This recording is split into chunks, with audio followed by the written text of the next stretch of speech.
Thank you very much, Mr. Chinmay Ananda, for accepting my invite for this interview on business finance management. And this is most important aspect for each business owner and entrepreneur to be successful. So before we get into this interview, it's my pleasure to introduce Mr. Chinmay Ananda. He's BE, MBA, CMA, financial educator, business storyteller, international speaker, and author. Since 2014, Chinmay has trained and consulted over 950 business owners and non-financial managers on the subject of business finance in Australia, India, China, and Indonesia. Chinmay is known for the research on hundreds of failed businesses to discover common finance mistakes made in business that is presented in the Australian Taxation Office, the Institute of Chartered Accountants of India, Certified Practising Accountants, Institute of Certified Bookkeepers, and various industry associations and councils. That's great. His training programs are accredited by Institute of Certified Management Accountants, ICAI, Australia. He has developed finance programs that are taught to MBA students in Australia. He teaches the same at University of Canberra, Royal Melbourne Institute of Technology, Torrens University, and Insights Academy of Entrepreneurship. He is currently National Treasurer of Professional Speakers, Australia. He is the proud owner of 6 failed businesses. He is proud to have failed so many times as it prompted him to find out the reason why. This made him to interview hundreds of entrepreneurs, CFOs, and financial gurus that made him to understand the practical challenges faced by them on daily basis. He now offers unique software tool through his new venture, Beehive Analytics Private Limited, that is exclusively developed to assist the top decision makers to make the informed, profitable business decisions based on facts, not mere assumptions. Chinmay's book, Fundamentals of Financial Statement, is Amazon's bestseller. Written by non-accountant, the content in the book has been researched, tested, and presented over 5 years to make the subject business finance fun to learn. So we are proud to be associated with him as a strategic partners in India to promote his courses as well as the tool. So myself, Ram Ramakrishnan, business direction designer and coach enabling business to be profitable. We do this through my organization, GenSource India Private Limited, which brings in 350 plus man years of collective corporate experience in the areas of process excellence, people development, technology implementation, innovation, knowledge management, business finance, admin, and facilities. For more details, you can write to info@gensource.in. Now we get into the core of this interview, why we are here today, understanding the business finance management. Thank you once again, Chinmay. Thank you for having me, Mr. Ram. It's exciting to be partnering with GenSource and with the vast experience you and your team has got. So I'm excited and definitely I'm looking forward for this interview. I know you have done a lot of these studies. Based on that, I'm going to ask why business owners and entrepreneurs need to focus on business finance. Okay, so even me, not having a finance or a commerce background, now I'm a civil engineer and who happened to do a master's in business administration MBA program where finance subject was an option, and somehow I managed to pass and I started my business, which did not take off the way I expected. And as you mentioned on my bio, it says I failed in 6 businesses. It was simply because the misconception I had about the subject finance. And unfortunately, I realized it is not only me, there's so many people, especially business owners, who have got this misconception that when it comes to finance, I think my accountant is going to take care of it. Finance is not something I need to be looking after because we have got a CFO or we have got a finance department. I'm a very creative person and I focus on the other aspect of business. So for me, what I realized was finance as I said, there's a lot of misconception around it. And no one has really taught us what it really means. So for me, finance has got less to do with money and more to do with information on how to use the money. Right. So it's like when we borrow money, or when we are given money from investors or from our well-wishers or business partners, no one gives money saying that, hey, here is the money and this is how I want you to use it and this is how I want you not to use it. So I see people not borrowing money and spending left, right, center, having absolutely no finance management as such. Mm-hmm. So that's why it's very critical for one to understand how this system works, and for that we need to understand the subject business finance. Great, sir. So understood, you have a unique way of understanding the business finance. So we're happy to know. Could you explain that? What is this unique way of understanding the business finance? Yeah, today, fortunately, people say that, you've got a unique way of explaining the subject finance. You simplify it, you engage it, you make it fun. But little did I know, when I started understanding it for myself, that one day I would be educating people. As I said, I don't have any finance or commerce or accounting background from any university. I'm an engineer who did an MBA program, and I failed in 6 businesses. And that is when I did something wise, which was asking for help. Mm-hmm. So my first business mentor analyzed what all I did and said, Chinmay, do yourself a favor. Educate yourself on the subject finance, because finance is the root of how business makes money, and the language of business is numbers, and you don't know how to speak that language. Back then, this was 2008 and 9. I neither had the time nor the money to go to a university to understand about the subject finance and accounting. Instead, I went around picking the brain of the best CFOs and chartered accountants and financial gurus. And when I started understanding it from my own perspective, and little did I know that I was trying to understand it from an engineer's perspective. Now, engineer's mindset is more or less, we look at a problem and we come up with a solution. Mm-hmm. Or we try to dissect the problem and we categorize where each one should, each factor should go, and then accordingly, we try to come up with a solution. And that is how I was approaching the subject, because of my engineering mindset. However, when I was interacting with my contacts in my first circle who was pursuing to be an accountant or a chartered accountant or had some kind of a commerce background, they were more interested in the compliance part. Mm-hmm. Will the balance sheet balance? And for me, yes, that is important. That is something that one has to do in business. But the top management is not that very focused on the compliance part. It's like, it's your job, you have to take care of it. But tell me, what is that we need to do so that we can be more proactive? So with the engineer's mindset, I was looking at the subject, and when I understood that there are only 4 things that can happen, in any business. Money comes in, money goes out, money is supposed to come in, and money is supposed to go out. These are the only 4 types of financial transaction that can happen in any business: small, medium, large, million, billion-dollar businesses. So permutation and combination of these 4 is what we see on financial reports.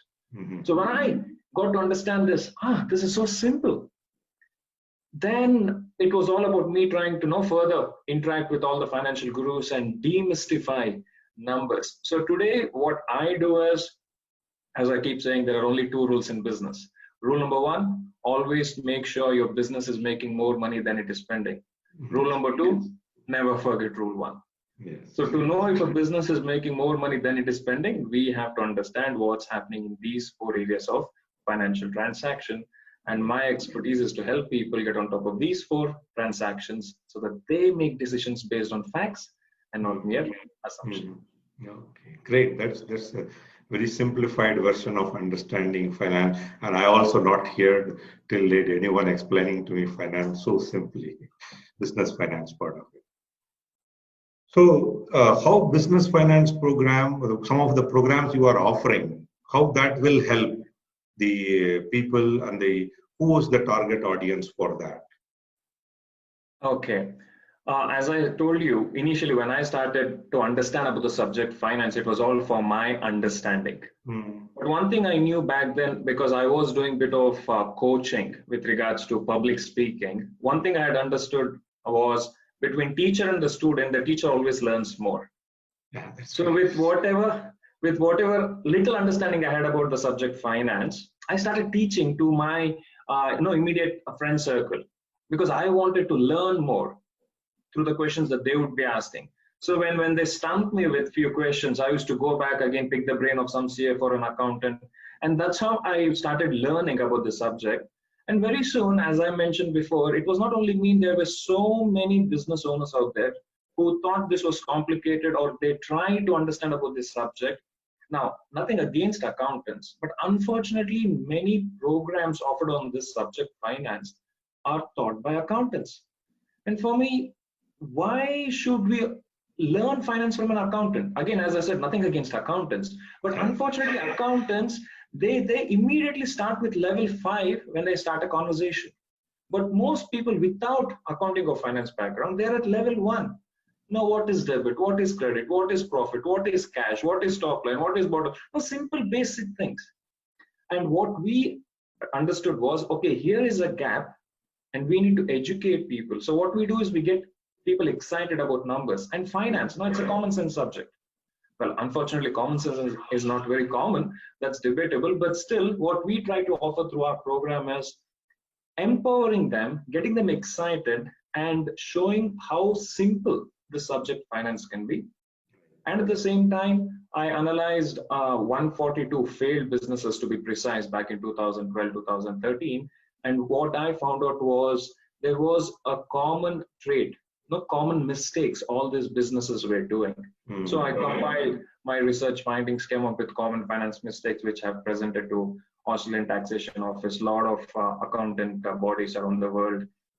So even that is part of the program. So these are some of the main critical things that we have included in that program. And once it's done, once someone goes through that program, the intention is simple: for them to make sure every time they're making a decision, they know how it is going to impact the bottom line. As I keep emphasizing, business is not just about turnover, it is more about leftover, the bottom line. That's great insight. And I also understood you have a tool that helps business owners and entrepreneurs some insight. Can you give some insight on the tool? What is that tool provides to them? Sure. Yeah. Again, this was something that we had to build along the way, simply because we were not able to find a tool that is specifically designed for the top management. Now, we have accounting software that is mainly designed for accountants. We have ERP that is mainly for the department heads. Of course, there are CRMs and other in-house built softwares. But what is that tool specifically designed for the top management? Because, okay, let's take a step back. Now, we decided to have this interview on a particular day, at a particular time. Numbers. Now, Ram, so you're wearing spectacles, I'm wearing spectacles, so we know the power of our lenses. Numbers. And unfortunately, with the COVID situation, every time we turn on the TV, they say these many cases have been reported, these many people have died, these many people are undergoing treatment. Numbers. Yes. The point I'm trying to make here is almost every decision we make in our life is directly or indirectly related to numbers. Unfortunately, when it comes to business, either people are shying away from numbers or they're making decisions based on assumption. It's not that they don't want to look at numbers, they want to look at numbers.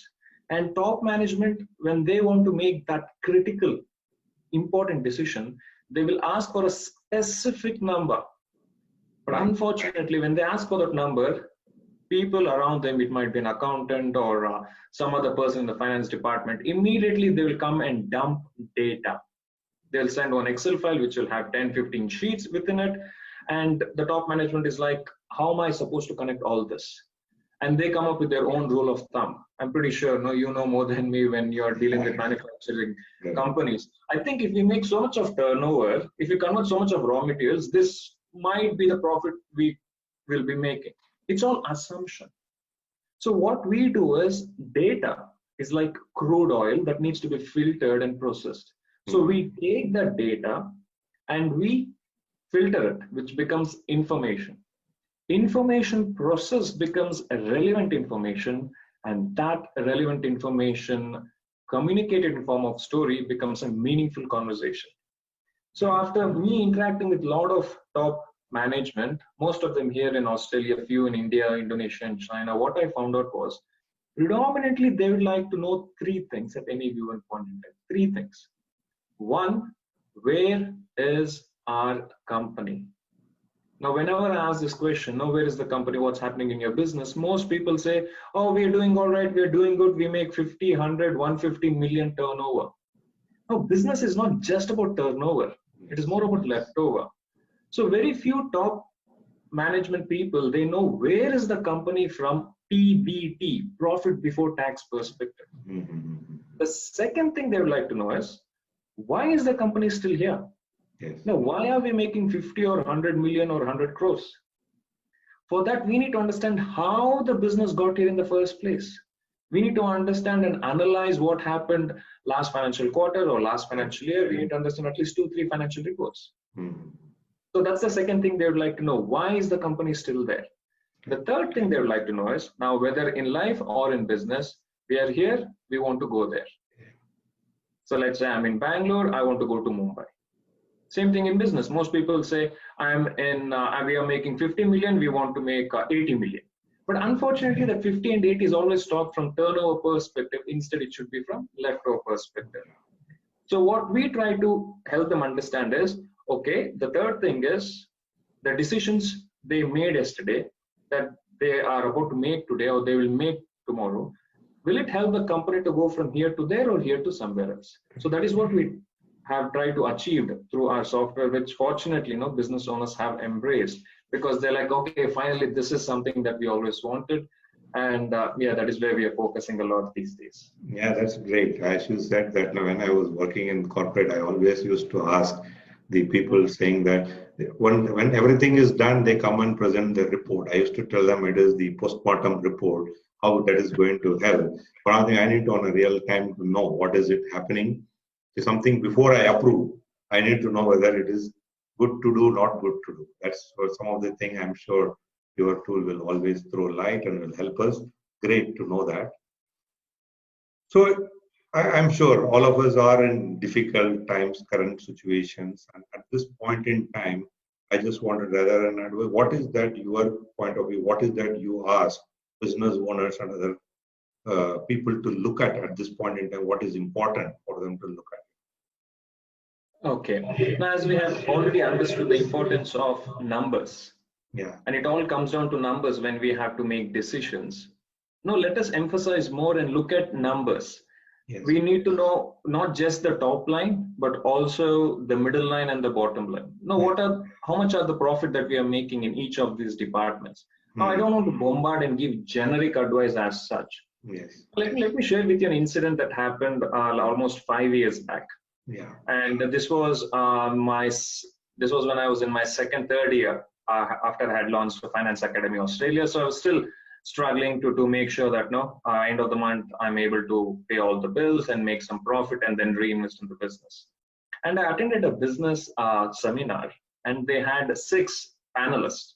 And all those panelists, they were all successful business people running multi-million-dollar businesses. And most of them, they had started something from scratch. Right. And during the conversation, someone asked about importance of having a business coach or a mentor. Mm-hmm. So the person who was facilitating, he asked the audience, how many of you have got a business coach or a mentor as of now in your business? Very few hands went up. I think out of 200 people, maybe 5 or 6 of them said, yes, we have a business coach. But what was surprising for me and bit of an aha moment was when I saw all the 6 panelists who are highly successful running multi-million-dollar businesses, all of them raised their hand. And the facilitator got curious and he asked, how come, why is that you're already successful? Why is it you still have a coach? And for that, one of the panelists said, have you seen Roger Federer? No, back then he was number one. He still goes and plays tennis, and he has got a business, and he has got a tennis coach. Correct. Okay, Indian cricket team, they were number one. Now we have got Kohli and Dhoni, and we had Sachin. Amazing players. But still they have a coach. Right. Because we cannot see our own back. So it's, and especially, the entrepreneurship world, when people start climbing the ladder and they're at the top, it is a very lonely journey. So in that situation, if they have got a business coach or a mentor or someone within Gensos, because that is exactly what Gensos does, giving that management consulting services, then you can have people looking at the same thing from different perspective. And most importantly, there is someone to hold us accountable. Right. And that is when, from then on, I made sure that I have got some kind of a coach or a mentor. And that's every single time when you're bogged down, when you're like, what, I think I'm done. And we start coming up with a blame game. And this is another thing I learned from one of my business mentors. He said, Chinmay, remember, in life or in business, either you can have an excuse or a result. You cannot have both. Yeah. So for that, we need to have a business coach or a consultant. Thank you. Thank you. I think it was an insightful discussions on business finance management, and I'm sure definitely for me it is a different. I hear business finance in my experience. It's a different kind of an experience and learning. Definitely, I'm sure once I upload this into the various social media, people are going to get a good insight onto that. And I'm also as a strategic partner looking to work with you and see how we can get into the new heights on this and help all the business owners to understand this business finance aspect of it to be successful. Thank you, Chinmay, for this. Thank you. Thank you. Thank you for having me, Mr. Ram.